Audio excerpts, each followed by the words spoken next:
liebe Moviepiloten, ich bin Rike. Und ich bin Leo. Und wir sind heute für euch auf der Europapremiere von der Hobbit Smaugs Einöde. Da sind eine ganze Menge Leute eingeladen und wie wir davon alles getroffen haben, das seht ihr jetzt.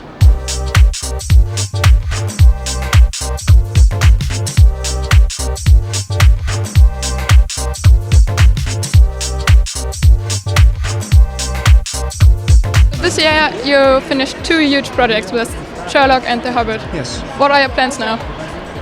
I'm working at the moment in Canada. I'm working on a TV adaptation of the film Fargo by the Coen brothers, and it's a 10-episode thing for FX television, and it's really good. Yeah, I'm doing that in very cold Canada. You actually shape the childhood of many, many people, actually more probably everyone around. Are you still emotionally invested, and is it still amazing? Yeah, look, I'm doing what I wanted to do since I was 8 or 9 years old. I mean, I was a guy with a kid with a home movie camera, you know, dreaming of making fantasy movies, and so I'm doing exactly what I dreamt about. I don't want to be doing anything else. So this time you're not in the movie as Gollum and just as the director, kind of. Was it good for you to see Benedict Cumberbatch flail this time, and were you laughing at him? Sadly, I didn't actually get to see much of Benedict do his work, which was really sad, because I talked to him about it beforehand. But I know he's done an amazing job. I mean, he's really, really nailed it. You know, it's a beautiful role, and he brings such gravitas and wit and humour, and makes great choices as an actor. And that's what performance capture is about. It's about, you know, you're not locked into who you are as a human being. It frees your mind, it frees the imagination. You can become anything, and that Benedict playing Smaug is a perfect example of it. So let me say it as it is. You and Dino Gorman, you're playing the hot dwarfs. Oh, right. Was this in the script? Was there like a line saying "Killy feely the hot dwarf"? There's nothing in the script. We had to fight for everything. We had like 0 lines. So we had to scramble for everything. No, that's not true at all. You know, there's not a lot of Philly Killy in the book necessarily. So there was obviously a huge collaboration with Peter and with Fran and Philippa on the parts. But this hot dwarf business, I don't know if I agree with it. I just think it's the older dwarves have a ton load of makeup, and you know, that's bad on them. Was it in the script? Was there a line saying "Killy and Feely the hot dwarfs"? No, God no. No, that was something that we got stuck with later. No, we didn't think about it at the time. Listen, we didn't feel very handsome when we were shooting because we had like all these fat suits on and fake noses, and you know, we didn't feel very hot at the time. There's some similarities between Alfred and Grima Wormtongue. Yeah. What are the differences? Oh well, there are. I think the differences are Alfred he's not as intelligent as Wormtongue. He is not working for quite such an extraordinary wizard as you know. I'm so jet lagged. I've got this. But what he does have is a sort of wily wit. He has cunning, and he's a great character to play because of those reasons. And who do you think is the man with more power? Who is the man with more power? Between Alfred and Wormtongue? Oh, Wormtongue, undoubtedly. Alfred cleans out toilets for a living. He's not a powerful man at all.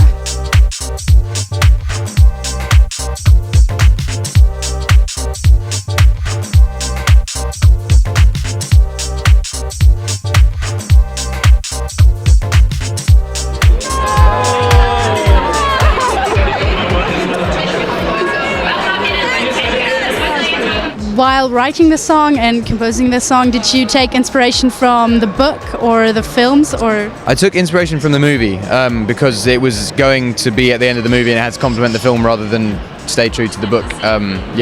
So I wrote it from the point of view of being Thorin, and I just wanted it to fit in, basically. So were you a fan of the franchise? Massive fan of the franchise, yeah. I'm a massive fan of Peter as a director in general. All of the Lord of the Rings films, King Kong, Bad Taste, and then The Last Hobbit as well. This Hobbit definitely steps it up like 17 notches though. This one's really good. So I saw the movie, and of course the first one, and you're the youngest and you're the cute dwarf, kind of the childish one. Does it sometimes feel like the others outshine you with their glorious fighting? No, I love it because they've all got their big axes and their big beards, and I've got my knitted cardigan and my slippers and my slingshot, which I think It's pretty cool. Yeah, I'm not trying to be them, which is good. Yeah, I love Ori. He's such a he gets a bit of mojo by the third movie. He gets his dwarfish man on, but yeah, I love him. When you were cast in this movie, everyone said, like, the first thing everyone said was he's gonna be the new Legolas. He has the looks and stuff. And then Legolas was cast. So is it sort of a rivalry between you two, or did you help each other shooting? I think more so. I think people were, when they saw what I looked like, I think people thought more that I was more the Aragorn than the Legolas. So I mean, I'm fine with whatever. It doesn't bother me. I'm like neither actually in the movie. I'm very, very different to both the roles. But you'll see when you watch the movie. It's very different. When you got casted, they basically tell you, okay, so you'll go on set, you wear something silly, and then you hang out with Stephen Fry wearing something silly all day. Will I do it? That's right. No, exactly. Well, I was sold. I mean, Stephen Fry's always been a massive hero of mine. As you know, I grew up watching him on television. It must have been a blast. I can imagine just being. It was great just to hang out with him because he's an incredible person. You know, he's very. I mean, as you know, he's so funny and intelligent, and he's so interesting. My favourite times were just hanging around in the sort of tent with him or in the makeup room, just sort of listening to him speak. Really, I got a lot of love for the guy. He's a wonderful person, very generous soul, and runs with his time. He's a great guy. You're like a gag. Yeah, with like Philly and Kelly of the news world. Yeah. Right. The hot interviewers. The hot interviewers, yeah, that's there right. You go. So you've met a lot of the fans already all over the world, and you've been to the Hobbit Con, I guess, and also in front of the hotels. How's that all for you? Because I think you're quite the person who likes making those people happy. And yeah, I mean, look, I never really experienced sort of meeting fans like this before until I did The Hobbit, and I didn't really know what to expect. But actually, people are really nice, you know. I mean, yesterday we came out of the airport and there were some fans there that wanted to get signatures, and everyone was so polite. They were calling me like Mr. O'Gorman. No one calls me Mr. ever. And they'd lined up all like quietly and politely, and it's really, look, for me it's really satisfying because when you're filming on set, it's quite easy to forget that actually a lot of people are going to see this. So meeting fans and people who enjoy the movie, it's really nice because it's like you're finally meeting your audience.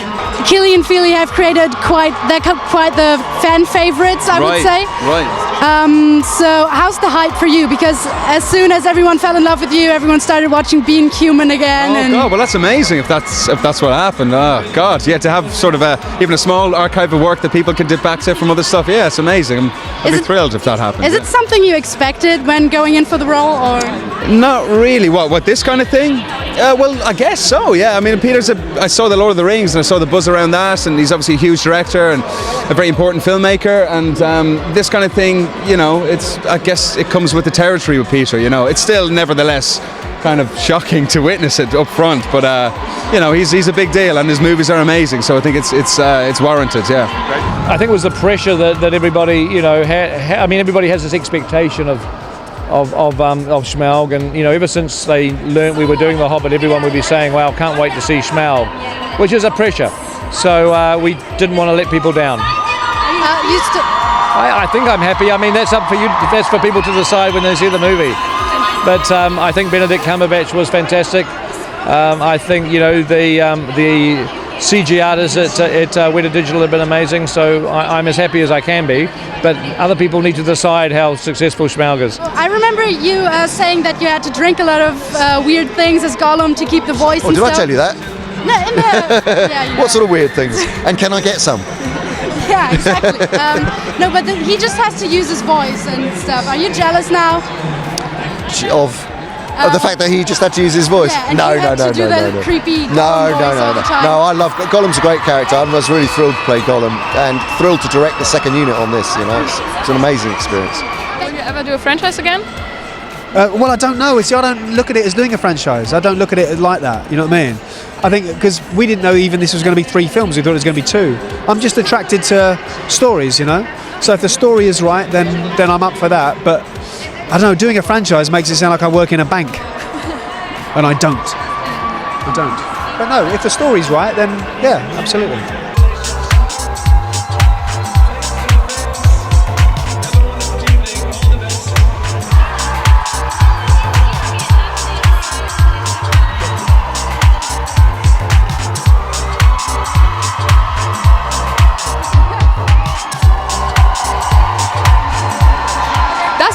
wieder von uns von der Europapremiere von der Hobbit Smaugs Einöde. Der Film startet am 12. Dezember und wir haben noch einen Clip für euch.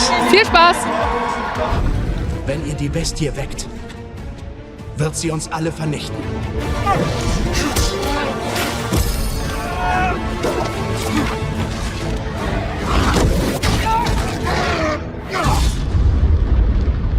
War das ein Erdbeben?